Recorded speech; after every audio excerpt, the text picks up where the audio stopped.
एवा बस से उतरी और ब्रुकरिज शहर को देखा।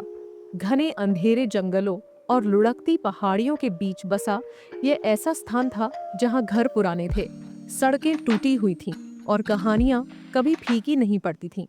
जैसे जैसे दोपहर का सूरज ढलने लगा, हवा ठंडी होती गई और एक अजीब सी बेचैनी उसके ऊपर छा गई। वह यहाँ भागने नए सिरे से शुरुआत करने आई थी, लेकिन उसने अफवाहें सुनी थीं। आधी रात को गाने वाली महिला, स्थानीय लोग उसके बारे में धीमी आवाज में बात करते थे, मानो उसके नाम का जिक्र भी उसे बुला सकता हो। एवा भूतों में विश्वास नहीं करती थी। उसने वास्तविक दुनिया को इतना देखा था कि उसे पता था कि कल्पना के लिए कोई जगह नहीं है, लेकिन अफवाहों को नजरअंदाज करना मुश्किल था। आधी रात को गाने वाली महिला, उन्होंने कहा कि वह कभी एक युवा महिला थी, इसाबेल मूर, जो समय और त्रासदी में खो गई थी। कुछ लोगों ने कहा कि उसे श्राप दिया गया था। दूसरों ने दावा किया कि वह हिंसक रूप से मर गई थी। लेकिन एक बात जिस पर सभी सहमत थे, वह यह थी कि उसकी भयावह धुन हर रात जादू के समय सुनी जा सकती थी। उसकी आवाज की ध्वनि पेड़ों के बीच से शहर के अंदर तक पहुंचती थी। जो कोई भी सुनने की हिम्मत करता था, उसे पुकारती थी। एवा ने इसे एक मूर्खतापूर्ण अंधविश्वास के रूप में खारिज कर दिया। लेकिन जब वह अपने नए घर के बरामदे पर खड़ी थी, तो डूबते सूरज की लंबी छाया यार्ड में फैल रही थी। उसे शहर के किनारे जंगल की ओर एक अकल्पनीय खिंचाव महसूस हुआ। आज रात वह गीत सुनेगी और वह पता लगाएगी कि किंवदंती सच थी या नहीं। एवा अपने नए घर के मंद रोशनी वाले लिविंग रूम में बैठी थी। पुरानी लकड़ी की बीम हवा के हर झोंके के साथ चरमरा रही थी। चूल्हे में जलती आग की गर्मी के बावजूद घर ठंडा लग रहा था। वह इस भावना से छुटकारा नहीं पा सकी कि ब्रुकरिज में कुछ गड़बड़ है। विचित्र, अलग थलग माहौल से कहीं ज्यादा गहरी बात। उसने सोचा कि जब वह आई थी तो स्थानीय लोगों ने उसे अजीब नजरों से देखा था। उनकी फुसफुसाती चेतावनियां और कैसे वे सभी एक ही कहानी जानते थे, वह महिला जो आधी रात को गाती है। उसने इसे अंधविश्वास मानकर खारिज करने की कोशिश की, लेकिन कहानी उसके साथ चिपक गई थी। उससे बात करने वाले कुछ लोगों ने एक ही बात कही थी, अंधेरा होने के बाद जंगल से दूर रहो, पुरानी समाशोधन के पास मत जाओ। वह आश्चर्यचकित हुए बिना नहीं रह सकी कि एक ऐसे शहर में ऐसी चेतावनी इतनी प्रचलित क्यों थी, जहां कभी कुछ होता ही नहीं था। यहाँ के लोग डरे हुए नहीं लग रहे थे। उन्हें किसी चीज का डर नहीं था सिवाय जंगल के। एवा ने घड़ी की ओर देखा। आधी रात हो चुकी थी। उसने पूरा दिन शहर की खोजबीन करने और कुछ स्थानीय लोगों से बातचीत करने में बिताया था। उसने किंवदंती के बारे में ज्यादा कुछ नहीं सीखा था, सिवाय इसके कि यह पीढ़ियों से चली आ रही थी। कहा जाता है कि यह भयानक उदास गीत ठीक आधी रात को शुरू होता था और पेड़ों के बीच से गूंजता हुआ सुना जा सकता था। कुछ लोगों ने कहा कि यह इसाबेल मूर का भूत था। दूसरों को लगा कि यह एक चेतावनी है, लेकिन उनमें से किसी ने भी जंगल में जाकर पता लगाने की हिम्मत नहीं की। उस रात जैसे ही घड़ी ने आधी रात बजाई, एवा अपनी सीट से उठ खड़ी हुई। उसकी जिज्ञासा उसे परेशान कर रही थी। बाहर हवा गरज रही थी और पेड़ सरसराहट कर रहे थे। उनकी शाखाएं अंधेरे आसमान की ओर मुड़ी हुई हाथों की तरह फैली हुई थी। वह बाहर निकली, अपने कोट को अपने चारों ओर कसकर लपेटा। शहर असामान्य रूप से शांत था। लगभग ऐसा लग रहा था जैसे उसकी सांसें रुकी हुई हो। जैसे ही वह जंगल की ओर चली, चांदनी ने आगे के रास्ते को रोशन कर दिया। मिट्टी के रास्ते पर भयानक छायाएं डाल दी। उसके पद चिन्ह सन्नाटे में गूंज रहे थे, मानो जंगल सुन रहा हो। और फिर पहले तो बेहोश होकर उसने इसे सुना। हवा में एक कोमल भयावह धुन बह रही थी। गाना दूर से सुनाई दे रहा था, लेकिन पहचान में नहीं आ रहा था। आवाज ऊंची, शोकाकुल, एक ऐसे दुख से भरी हुई थी जो उसके सीने में गहराई तक गूंज रहा था। एवा का दिल तेजी से धड़कने लगा। उसे नहीं पता था कि क्यों, लेकिन अब वह पीछे नहीं मुड़ सकती थी। गाना उसे बुला रहा था, उसे स्रोत के करीब ले जा रहा था। जैसे जैसे वह जंगल में आगे बढ़ती गई, गाना तेज होता गया। एक ठंडे कोहरे की तरह उसके चारों ओर बढ़ता गया। पेड़ गाने की लय के साथ हिलते डुलते लग रहे थे। उनके पत्ते भयानक धुन के साथ सरसराहट कर रहे थे। एवा की सांस उसके गले में अटक गई। यह अनुभूति लगभग सम्मोहित करने वाली थी, मानो जंगल खुद जीवित हो, गाने के साथ सांस ले रहा हो। वह जितनी गहराई में गई, उसे उतना ही अधिक महसूस हुआ कि कोई भारी उपस्थिति उसे देख रही है। कुछ प्राचीन, कुछ ऐसा जो उसका नहीं था, लेकिन वह आगे बढ़ती रही। उसके पैर अपने आप चलते रहे, उसका शरीर एक अदृश्य शक्ति द्वारा आगे बढ़ता रहा। आखिरकार वह एक समाशोधन पर पहुंची। गाना बंद हो गया। एक पल के लिए सब कुछ शांत हो गया। हवा थम गई थी और दुनिया की सांस रुक गई थी। एवा ने सावधानी से समाशोधन में कदम रखा और अपने आसपास की परछाइयों को देखा। हवा में तनाव था और फिर अपनी आंख के कोने से उसने कुछ देखा। एक परछाई, एक आकृति जो अंधेरे में मुश्किल से दिखाई दे रही थी। एवा स्तब्ध रह गई। वह आकृति समाशोधन के बीच में प्राचीन पत्थर की वेदी के पास खड़ी थी। वह मुश्किल से उसका आकार पहचान पा रही थी। लंबा, पतला, लंबे बालों वाला, जो हवा में लहराते हुए लग रहे थे, हालांकि हवा नहीं चल रही थी। आकृति उसकी ओर मुड़ी और एवा को लगा कि उसका दिल धड़क रहा है। उसकी आंखें काली, खोखली थीं, अंतहीन रात के काले तालाबों की तरह। वह फिर से गाना सुन सकती थी, इस बार करीब से, स्पष्ट, जैसे कि वह आकृति से ही आ रही हो। तुम्हें यहाँ नहीं होना चाहिए था, आवाज ने धीरे से कहा। धुन के ऊपर मुश्किल से सुनाई दे रही थी। एवा हिल नहीं पा रही थी, बोल नहीं पा रही थी। आकृति आगे बढ़ी। उसकी आंखें उसकी आंखों पर टिकी हुई थीं और थोड़े से पल के लिए उसने कुछ की झिलमिलाहट देखी, पहचान। एवा की सांस अटक गई। उसने इस व्यक्ति को पहले भी देखा था, अपने सपनों में, क्षणभंगुर क्षणों में, जब वह रात के बीच में इस अजीब एहसास के साथ जाग जाती थी कि कुछ गड़बड़ है। आकृति के होंठ मुस्कुराहट में मुड़ गए, लेकिन यह एक आश्वस्त मुस्कान नहीं थी। यह ऐसी मुस्कान थी जिसने उसकी गर्दन के पीछे के बालों को खड़ा कर दिया। ऐसी मुस्कान जो छिपे हुए ज्ञान और अनकही सच्चाइयों की बात करती थी। आकृति ने फुसफुसाते हुए कहा, छोड़ो। एवा ने बोलने के लिए अपना मुंह खोला, लेकिन इससे पहले कि वह कोई शब्द बना पाती, गाना तेज हो गया, जिसने उसकी इंद्रियों को अभिभूत कर दिया। आकृति छाया में फीकी पड़ने लगी। उसका रूप धुएं की तरह घुलने लगा।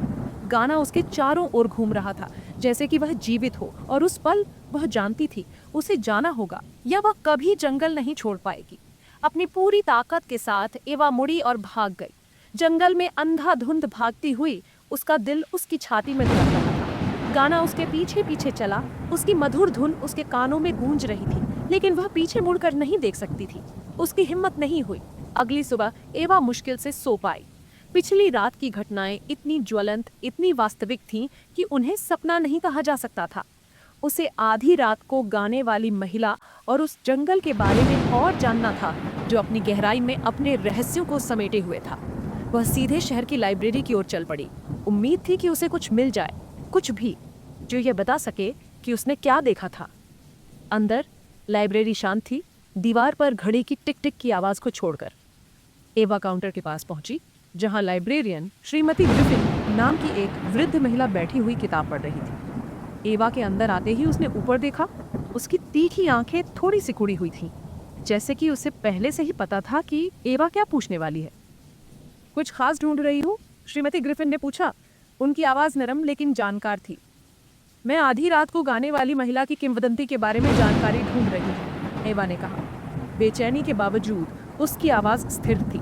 श्रीमती ग्रिफिन के हाव भाव नहीं बदले, लेकिन एवा ने उनकी आंखों में पहचान की झलक देखी।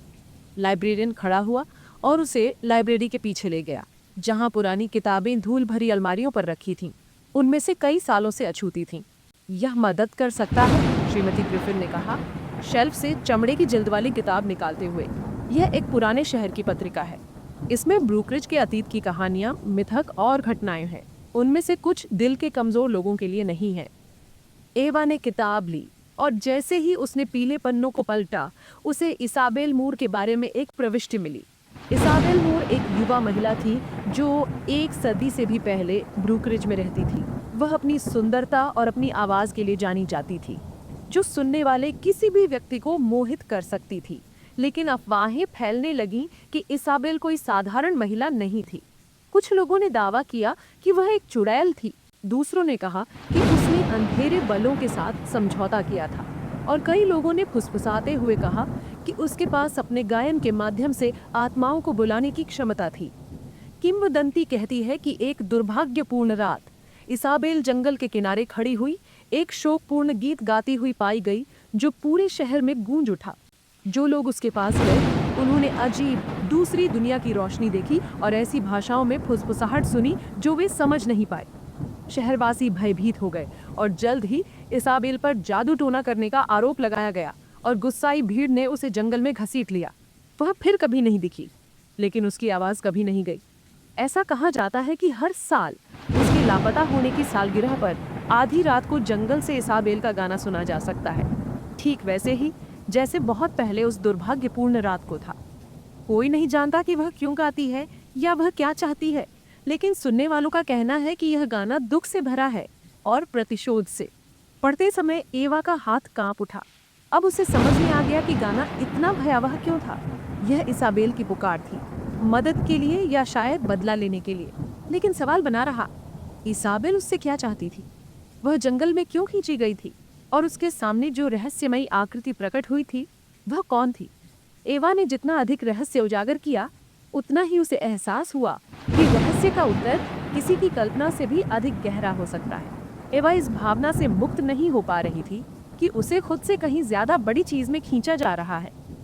जितना ज्यादा वह इसाबेल मूर के बारे में पढ़ती, उसकी स्थिति उतनी ही ज्यादा बेचैन होती जाती। किंवदंती हालांकि डरावनी थी, लेकिन अधूरी लग रही थी। पत्रिका में एक भयावह धुन दुख का गीत बताया गया था, लेकिन इस बात की कोई स्पष्ट व्याख्या नहीं थी कि इसाबेल की आवाज जंगल में क्यों गूंजती रही, न ही इस बात की कि शहर के लोगों ने इतने लंबे समय तक मिथक को क्यों जारी रहने दिया।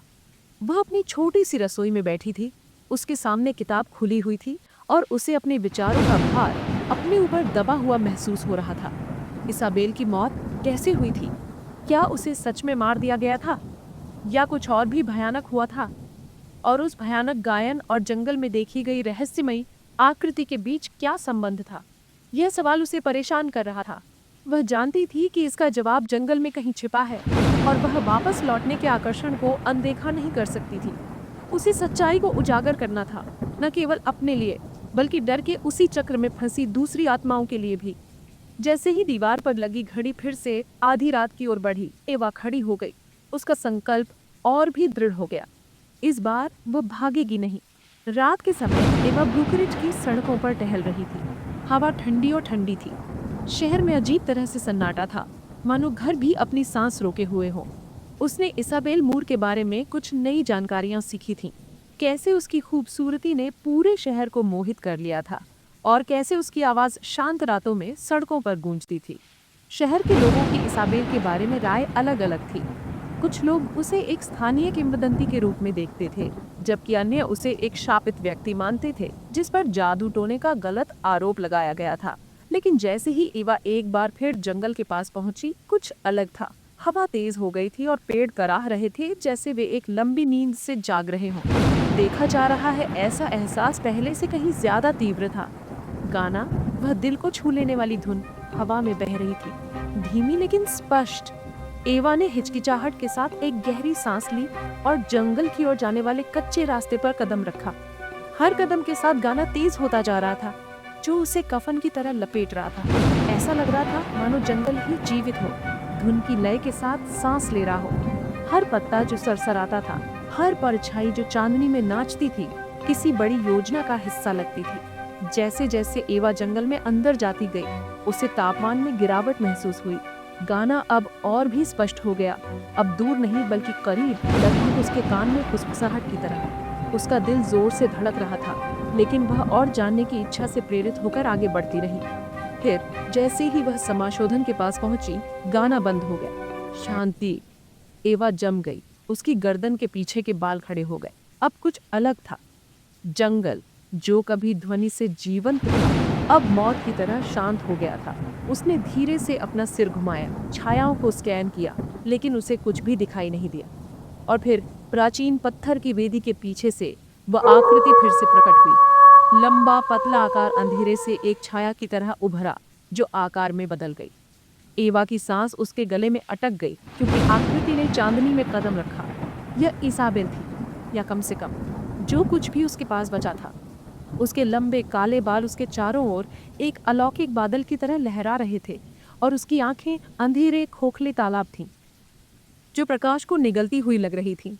उसके होंठ खुल गए और एवा गीत की सबसे हल्की फुसफुसाहट सुन सकती थी, जैसे कि यह सिर्फ उसके लिए गाया जा रहा हो। तुम आए, आवाज ने कहा, लेकिन यह इसाबेल की आवाज नहीं थी। ये कुछ और था, कुछ गहरा, अधिक प्राचीन। ये सदियों के वजन, हजारों आत्माओं के दुख और क्रोध के साथ गूंज रहा था। एवा ने बोलने के लिए अपना मुंह खोला, लेकिन कोई शब्द नहीं निकला। उसने महसूस किया कि उसका शरीर ठंडा हो गया है, क्योंकि उसके चारों ओर की हवा एक स्पष्ट, दम घुटने वाली उपस्थिति से घनी हो गई है। तुम क्यों गाते हो? एवा आखिरकार फुसफुसाने में कामयाब रही।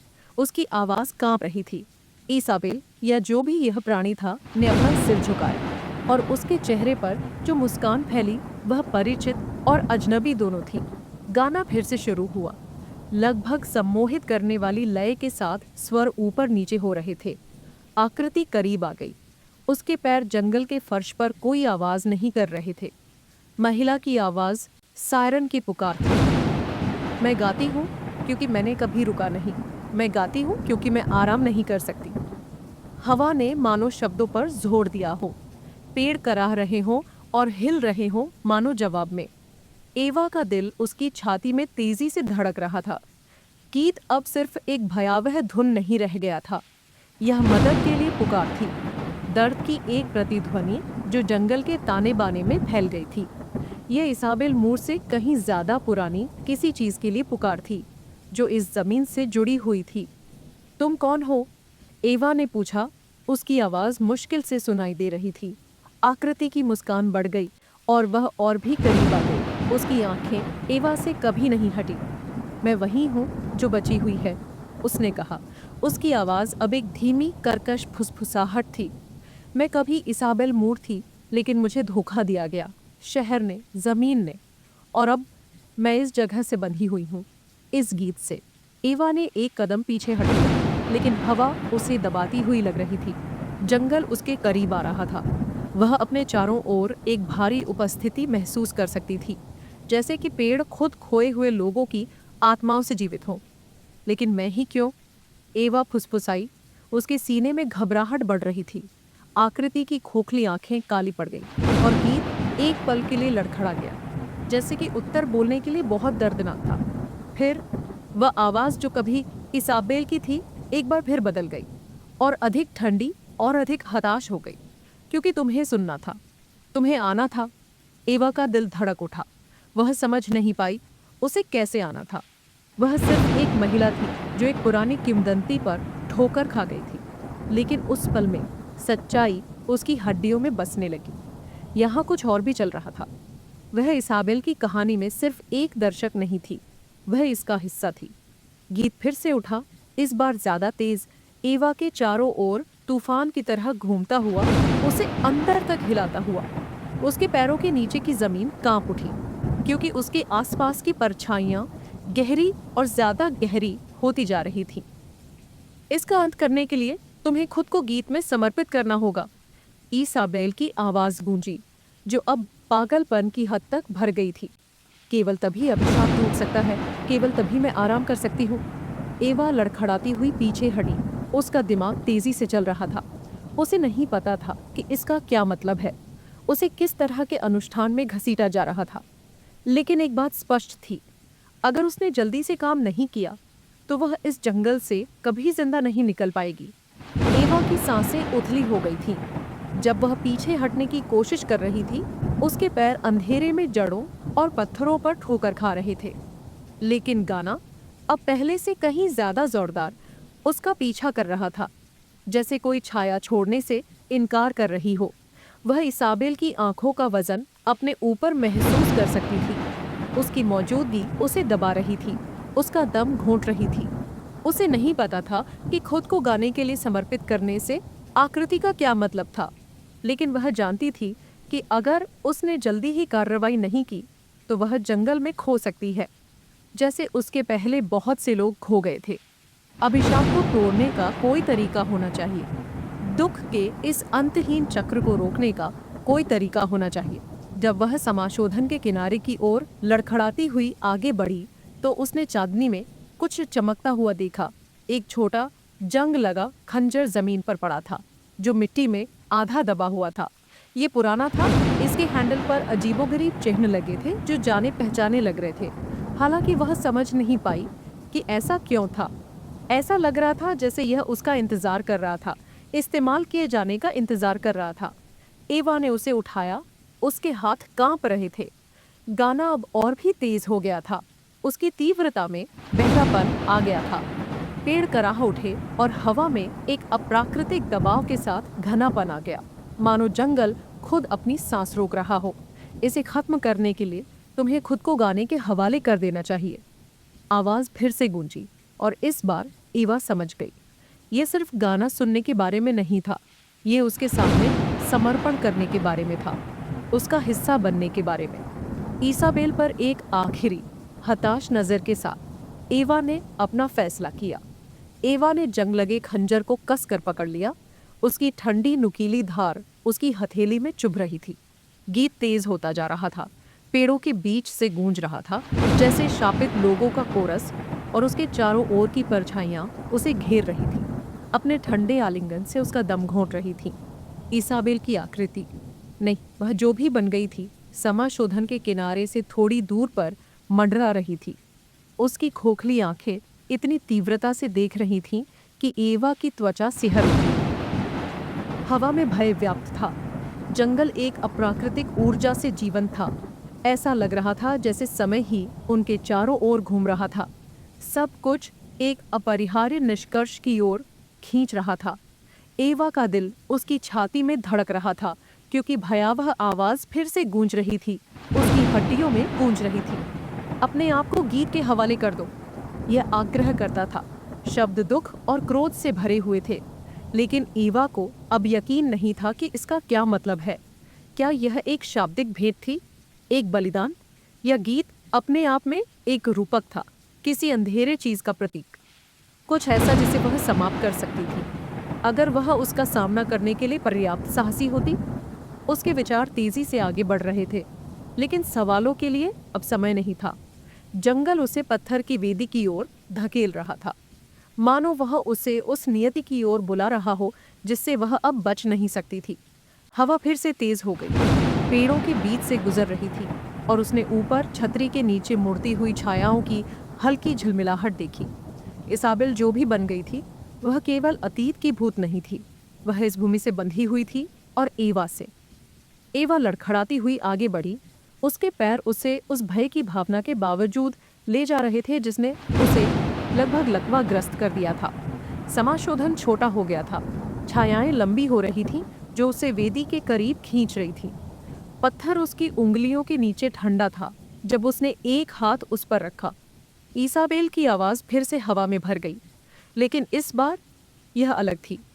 यह दुख का गीत नहीं था, यह एक आदेश था। ये किया जाना चाहिए या मैं कभी आराम नहीं कर पाऊंगी। हवा अब शक्ति से भरी हुई थी, और एवा ने इसे महसूस किया।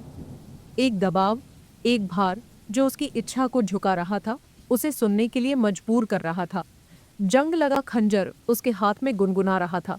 इसकी प्राचीन धातु जंगल में ऊर्जा के साथ कंपन कर रही थी।